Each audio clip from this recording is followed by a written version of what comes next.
Jim Crow was in full fucking bloom when the Holocaust kicked off. Fuck my grandparents got to do with shit in Germany. Peace, Aries. Fuck you, nigga. Don't peace me. I feel like Tony Montana. Fuck you, man. Fuck you, nigga. You just insulted me and my white friend.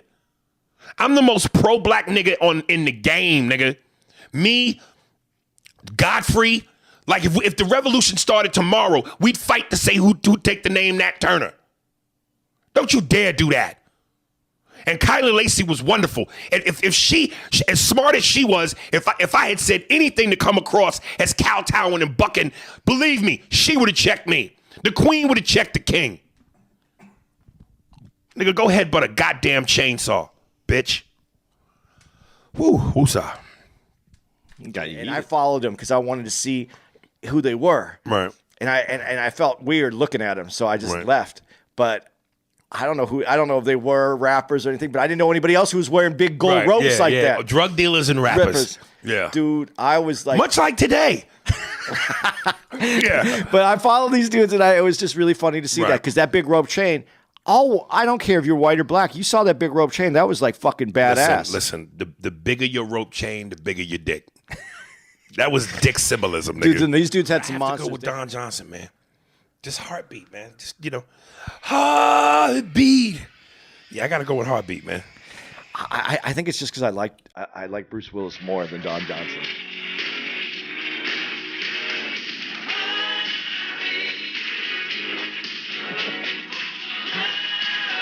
It's funny because even just listening to white music makes you bop your head kind of white. It made you go. Yeah, it made me. I was my numerical bop system was off. I didn't do a 1-2. I did a 115, 37. You were like 65 and 138. Because to me, when I was looking at the 80s, I saw like Strawberry Shortcake. Remember Strawberry Shortcake? She was a little. Yes, that was a cartoon. Yeah. That was shit that I didn't. I saw. You watched that? No, I just saw that. I'm about to call you the faggot of the year. That's the reason why I was like, here's what my brother Ishmael would do. He was team soggy. I was team crunchy. He would wait, and it would piss me off because I'm going, not only is it disgusting you eating that soggy shit, your milk is getting warm, nigga. You're eating hot. You're basically eating room temperature, soggy, milky cereal. So he waited till there was no more milk in the bowl. It was all absorbed in the cereal. And that shit that feels like a sponge in your mouth. You fucking animal. And he would always go, why you always worried about how I eat? Nigga, you ain't eating it. I'm like, dude, you're disrespecting the food. It's how I felt about you telling me you don't drink milk with pastries. I don't. The other one that I'll still have, though, is Captain Crunch. And I'll eat that shit with no milk. And scar the top of the roof of your mouth. Rip the top off. I never really liked Captain Crunch, but I liked when they came out with just the Crunch berries. Yeah, Oops All Berries. Oops All Berries. Now we're getting the shit we ate. Yeah, yeah. And of course, you were a hall monitor as a kid if you ate not Frosted Flakes. What's the cornflakes? Cornflakes. Just plain cornflakes. Plain cornflakes. Even if you could have put a pound of sugar in there and it still didn't taste right. Oh goodness, Scooby-Doo. I hated Scooby-Doo. Scooby-Doo, where are you? God, I did want to fuck Daphne. That was a bad blonde bitch. See, I don't hate white people, man. How do you hate white people? You want to fuck Daphne? Wait, that's not the nerd, is it? No, I don't think so. No, which one? No, which one is Daphne? I thought it was the blonde. I think Daphne is the blonde. Let me look that up too. I mean, I throw the nerd a banging too, but it wasn't first choice. Would you take your glasses off? Hell no. Fog that face up, nigga. Did you have this where you grew up? Did you have a guy that had like an after school program? Like we had a local guy. Yeah. Well, who was your local guy? I don't remember his name. Mine was Uncle Bob in Tucson. Really? Sounds like a child molester. It does, but he was a cool dude. Right. I was in Nashville, Tennessee. I can't remember the white guy's name. He looked like Paul. What's the dude? Paul Rudd. Is that him? Ant-Man. Yeah, Paul Rudd. Paul Rudd. He said, it's proof that Southerners are stupid.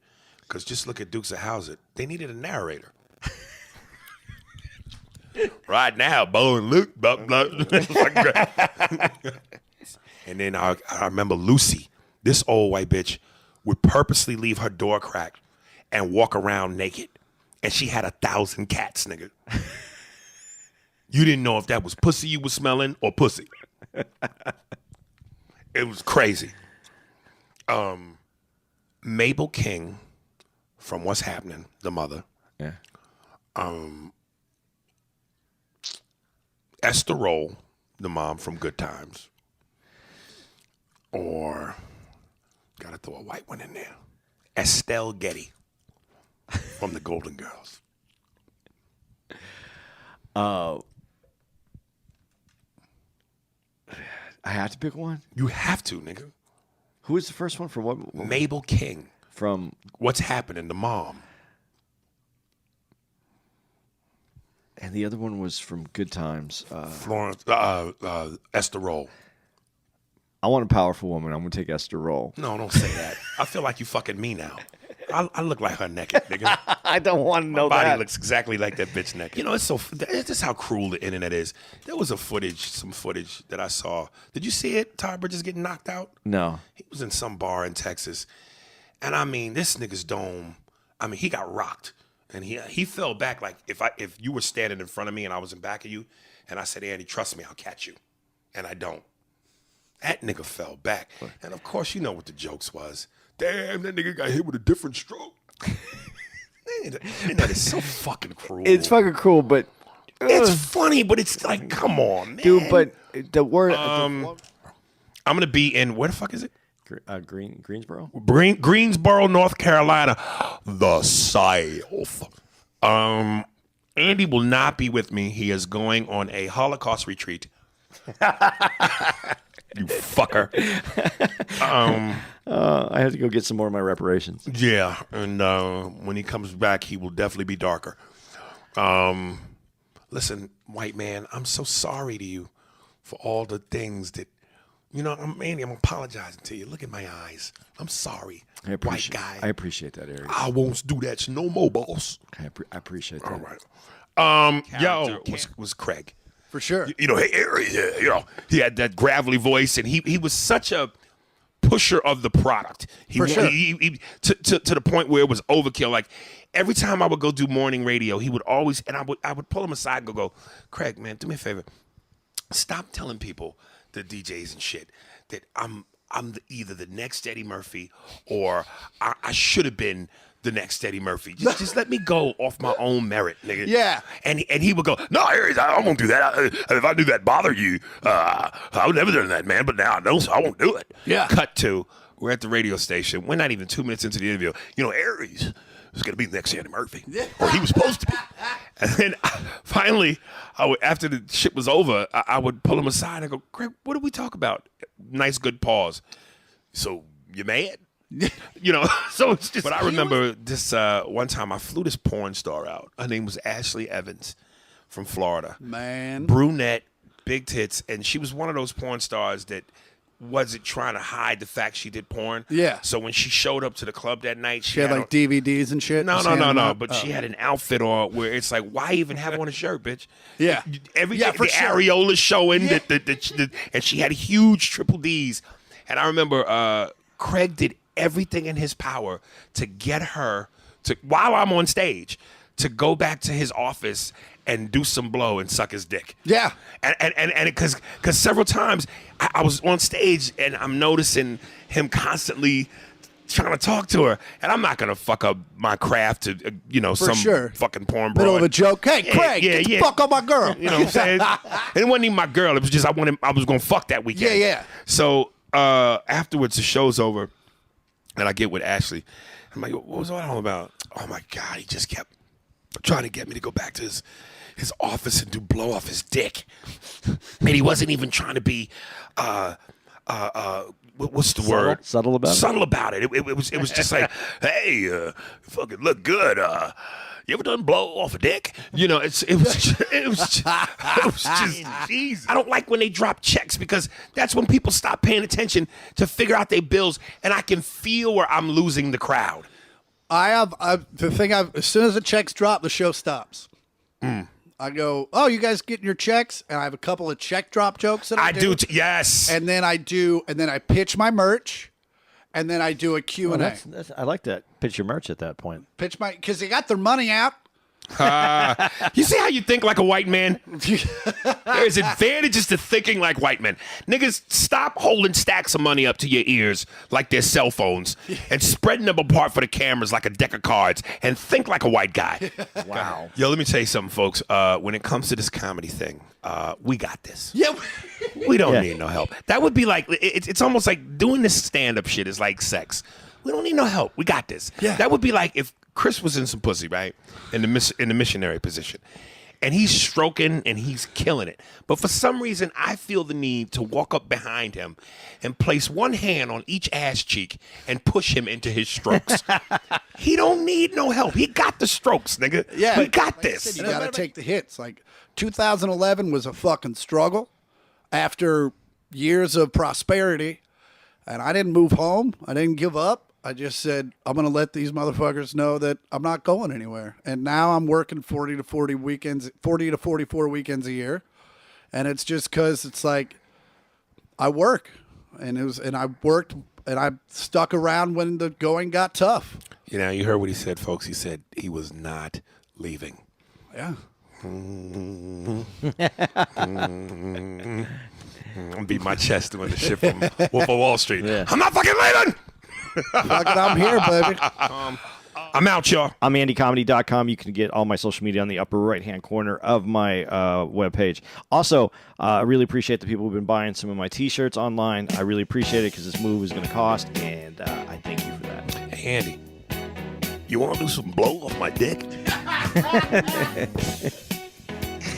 You're right. You're right. So I went on stage, and there's a segment in my stand-up where I talk about divorce. And I basically say, ladies, y'all suck the right dick. Y'all can be taken care of for life. And then I took a nice, sweet pause, and I turned to where Tony was sitting, and I went, Miss Romo. And the crowd fucking lost it. But by this time, I had already acknowledged Tony. Yeah. And then later on, Tony had tried to take a crack. And at first, the audience didn't hear what he said. So I said, Tony, I'm going to give you one more shot, baby. Go for it. So this was his attempt at trying to get back at me. Yeah. He goes, well, you know, Aries, your last name is Spears. Don't have me call your sister Brittany. Womp, womp, womp. Which, first of all, people, you know how many times I've heard that? You know how many times people have tried to make that joke? Dude, Britney Spears is your sister. It's the lamest shit ever. So when he said it, I just went, oh, Tony. No wonder why you never want a ring, nigga. That was a fumble. Listen, I'm going to tell you man, like it's funny because so many of these dudes you see on TV, you have an impression of them.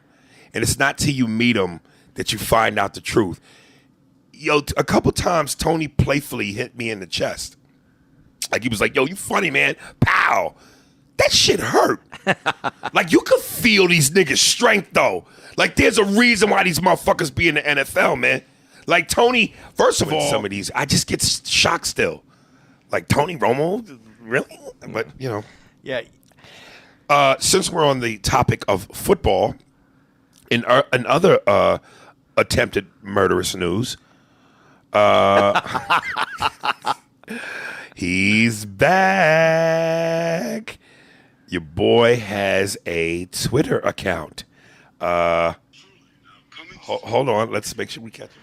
Hey, Twitter world, this is yours truly. Now, coming soon to Twitter, you'll get to read all my thoughts and opinions on just about everything. Now, there's a lot of fake OJ accounts out there, so this one, at the real OJ32, is the only official one. So this should be a lot of fun. I got a little getting even to do. So God bless. Take care. This nigga said, I got some getting even to do. Yo, butcher knife stocks is on the rise. An alert to all white women. Protect your goddamn necks. Get you some metal turtlenecks. You know what I'm saying? It's glove season. Nigga. Man, he didn't do it.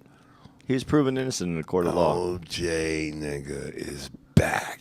Do you think if like Ginzu knives, remember Ginzu knives on Yes. TV? Do you think if they would, if he would promote if he would be the spokesperson for him, would that be? Oh, I think they would go through the roof, nigga. They would go through the roof. And if you buy now, you'll get these special edition knives that come with a glove. You wear the glove while you cut, nigga. Oh, shit. I bet you he gets a lot of pussy still. Well, you see all this. First of all, he's still a good-looking dude. For as old as he is? Yeah. I mean, OJ, when OJ was younger, OJ had white man features. He didn't have a broad African nigga nose with flared nostrils. He had that white man chiseled point nose with that square jaw. OJ had white man features damn near. So he's still a good-looking guy. He's just older. So you think that's better looking? Rick Fox can act. Rick Fox is another one with it that talk about having everything. That dude does have everything. The ring, the looks. It must not be big. I think he. It might. Yo, them niggas that be mixed. That combination. It's almost like when you see an ugly man with a beautiful woman. They make the prettiest babies. Like you could take a nigga that look like King Kong and put him with fucking Halle Berry, and the baby will be gorgeous. Something about when dudes be mixed, black, white, it fucks with their dicks. Cause some white dudes be having big balls, like huge nuts, but dicks be average. And then some niggas in porn be big dicks with look like they got one ball. When that black white mix, it do something to the dick and balls, like the chemistry where the niggas shit be ridiculous. Rick probably is right, nigga. Cause he got that motherfucking white hair too. His texture, his hair ain't coarse, nigga. His shit is straight mousse. He's that special nigga, man. Dude, he's like, I hate to say this because we joke about Shaq would always joke. Pretty Ricker. Yeah, that no homo thing. He's a good looking dude. Hey man, listen, no homo. Even though I done talked about this nigga's nuts, you'd be in male denial if you just looked at fucking. If you looked at Rick Fox and went, nah, I don't see it. Yo, the nigga is fucking like he looks like he bathes in butter. Well, who is he married to? He was married to Vanessa Williams. Yeah, and have you ever seen Vanessa Williams? I'm sure you met her. When her day, she was hot. Dude, that bitch now, you take that makeup off, nigga. Well, she always had bad skin. Her skin was never good. But I met her when I used to work at Saks Fifth Avenue. She came in there, and she was shoe shopping. And I didn't work in the women's shoes, but I became the women's shoe shopper guy that day. Did she have one? Did you see her feet? Yeah. Were they nice? Nice feet. She looked like she got nice feet. Dude, and those eyes, though, dude. When she hit you with those eyes. Let me tell you. The young Vanessa Williams was untouchable. But now she's got that. You could see the age. Yeah, well, she aged. Yeah. But those when she looked at me, dude, I swear to God, I went in there to see her and I pretended like I was working. And you got hypnotized? And I saw those eyes. I looked at her. I didn't move. And then I just went, oh, fuck. And I just got the fuck out of there because I wasn't going to be able to look at her again like that. Same thing happened to me when I saw Rick Fox. Dude, I had lunch with Chris Rock one time at this hot spot in L.A., and Spike Lee walked in, and he was waiting on somebody, and he was waiting on Rick Fox. And Rick walked in, and I mean, dudes and women gasped for air. Some motherfuckers just got that look, man, where, you're just a pretty motherfucker, man. Pretty motherfucker. They believe that game that Naismith invented was formed off of a Native American game that was played here already. Oh, already? Yeah. White people, y'all steal? Oh my God, y'all niggas be stealing. White people be stealing. You stole niggas, you stole America, you stole basketball, you steal all our dances. You niggas steal. And they call niggas thieves. White people, you motherfuckers are hilarious. You call niggas thieves, but you've been stealing since the beginning of time. It's just been going into a big giant pot, the melting pot. Hey, man. The American melting pot. Steal that and put it in the melting pot. It's for everybody. Have I been to, where's Tempe? Tempe's next to Scottsdale, and that's where Stephanie. That's where ASU is. Stephanie. I told you about Stephanie, right? The white girl with the ass. Oh, yeah. Oh, my God. That was one of the baddest white women I ever paid for nigga. That bitch's booty, nigga. Oh God, Stephanie, where are you? Yeah, Phoenix holds a special place in my pants, nigga. This might have to be the meat episode. Yeah, speaking of meat, I gotta talk about something I tweeted, Instagrammed on the way here. Listen, the level of molestation from the TSA, this has to stop. This really has to stop. And I made the mistake. You know how they tell you don't talk shit to the man cooking your food? This really applies to the TSA people too. If they tell you they gotta pat you down, don't give them shit, because they're going to put some extra moles in the station when they do it. I had this fucking dude, yo, and it pisses me off. Like, one thing I'm 44 years old. I don't sag my pants. And I don't like niggas that sag. I think grown men, even if you're a teenager, which I guess is supposed to be the age you do that, it's ridiculous. I remember one time I was standing in the bank to get some money, and Soulja Boy, who was living in the neighborhood I live in, was at the teller line. And this nigga's jeans were so far off his ass, you could see his entire ass with his red underwear. And I'm watching this shit, and this white lady is standing next to me. We both looked at each other and just shook our heads. And I'm glad it was me and her, and not her and another white guy looking at this, because they would have been like, through telekinesis, look at these niggas. But because she saw that I had the same look as her of disgust, she knew, okay, not all you niggas do that. But it was an embarrassment. And sometimes I see niggas do that, and I want to tell them, nigga, pull your fucking pants up, man. So So when I when I travel, listen, when you do something long enough, you become a veteran of the system, and you know the rules, you know how to cut corners. And so I know when I travel now, I used to wear my Tim boots, but then I got tired of having to bend over, untie them, bend over again, tie them back up when I got to put them back. So I wear flip-flops now. My feet come out, my feet go in. I wear sweats because I don't want to wear jeans, because I got to take my belt off. Then I got to put it back on. So when you do this shit long enough, you know the ropes. You want to get in and out. Flip-flops and sweats, baby. So I always tie my fucking waistband where it's supposed to be, at my hips. I get in the machine. I hate when these motherfuckers, yo, pull your sweatpants up. And when I say it to them just like this. They up as far as they could go. With that attitude, like, I'm 44, nigga. I'm not wearing my pants sagging. So then I do the hands up position. And when you come out, if there's too many of those yellow blocks on you, now they got to pat you down. So if there's anybody that's ever been through this, it's violating. And I know, I get it. Aviation safety, safe than sorry. But God, and I happened to get this one white dude who had to be in his 60s. And I could tell he was a little off mentally. Like, let me be honest, he was a loser. Like, you could tell. I could just go. I went, this nigga ain't smelt pussy, nigga, since he came out of his mother's womb. I could just tell he's not good with women. He just had that half geeky, half creepy. He don't get no pussy, dog. He don't get no pussy. I wouldn't even be shocked if this motherfucker wasn't straight binoculars in the bushes of the preschool. So I gave him attitude. Like, yo, man, come on, I've been through the procedure, man. He goes, yo, I got to pat you down. I got to give you the rules. I got to rub across this and rub across. I said, I know the rules, man. Go.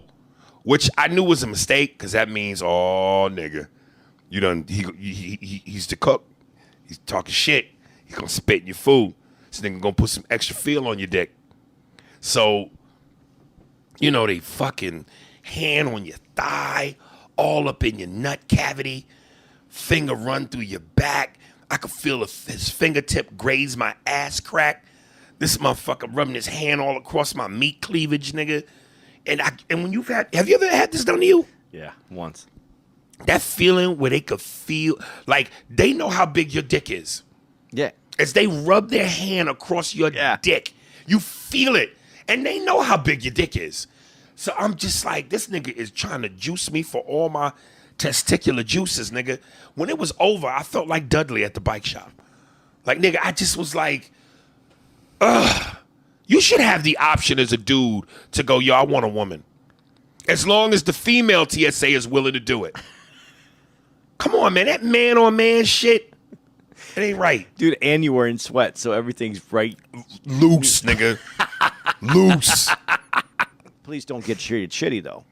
We do know they do get treated shitty. So at that point, I mean, this. I would lose my shit, and so I know that that's not the job for me. Why do these people that look like they're on steroids? Hey, the best line in The Departed. You know, some guys become a cop just so they can put a nigga's head through a glass window. But I think that's true, though. I think seriously, some people become cops because they're. And everybody says this, they have tough guy issues. That's why it's very important, yo. The dude that you think about picking last for dodgeball in school, pick that nigga first. Them is the cops, nigga, that fuck niggas up. Because you pick me last at dodgeball, nigga, I'm going to make you pay. Dude,